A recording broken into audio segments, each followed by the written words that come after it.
So of course, the Division will get a full year of support through its Season Pass, which will be offering extensive expansions and exclusive membership features. Ooh, wonder what that could be.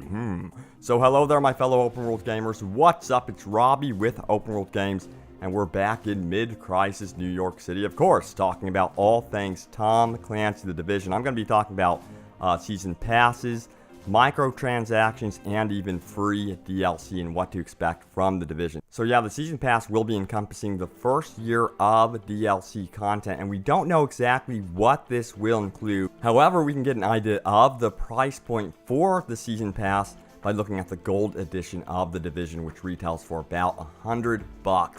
With a game as detailed and as open world as the Division, which advertises little load times and the ability to seamlessly step into PvP and co-op spaces, I would hope that they would want to keep this whole feature intact throughout DLC releases. It would be fantastic to see DLC and expansions that build upon the existing world instead of building an entirely new world outside of New York City, for example. That would really suck if you had to load up an exterior space, a whole new play zone. I want to see buildings opened up, you know, skyscrapers that you have not been able to enter, subway systems that have been inaccessible. I would love to see expansion packs open these sections up to keep that seamless nature going for the Division. Of course, we all know that the Season Pass will likely include some badass weapons in there as well, especially in the Dark Zone, which will be the focal point of the game.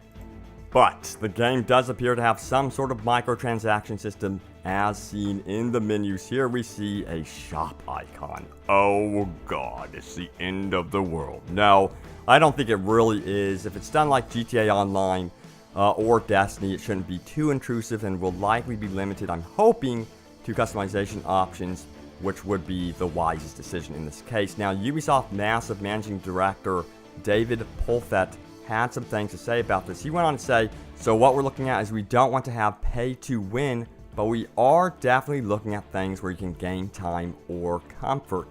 Bag slots would be a thing that if you really want to have everything in your bag, all of the equipment at all times.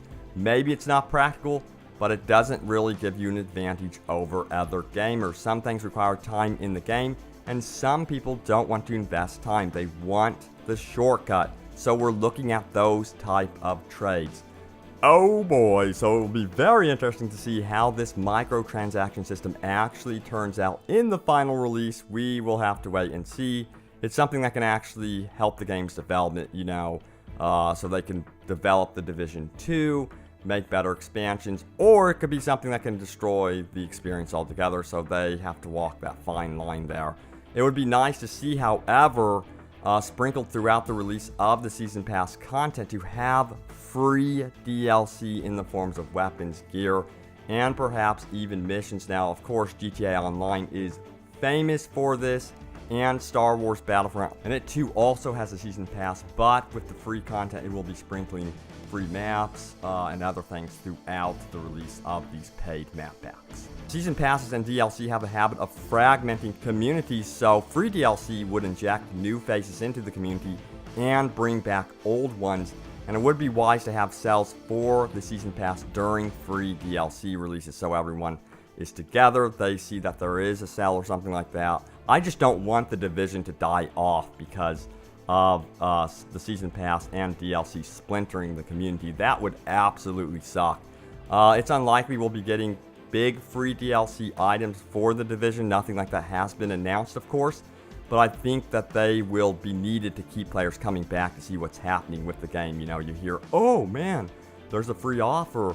You can try to obtain this weapon by going into this raid or whatnot. And during that time, they show off the Season Pass, and it would really interest gamers to come back in. That's what I'm hoping that they do, at the very least, to bring back gamers into the fray.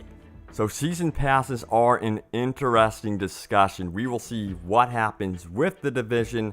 As long as these Season Passes offer some extensive content, I'm hoping that it's even more so than Destiny. I'm hoping that they really tap into the fact that I think a lot of us want to stay in one open world. One of my biggest problems with Destiny, and it's a wonderful game, by the way, Destiny is, many of you really enjoy it, is how you have to constantly load into different worlds. I hate load screens, so hopefully they really limit that in the Division and really make this a true open world experience, even with the release of DLC. Let me know what you guys make of all of this. Of course, stay tuned for more about the Season Pass, what it will actually offer here at Open World Games. Subscribe if you are new. And yes, the beta is fast approaching. Cannot wait for that one. Stay tuned for an actual release date for that. Thanks guys for watching, and I will see you soon enough in Mid-Crisis New York City.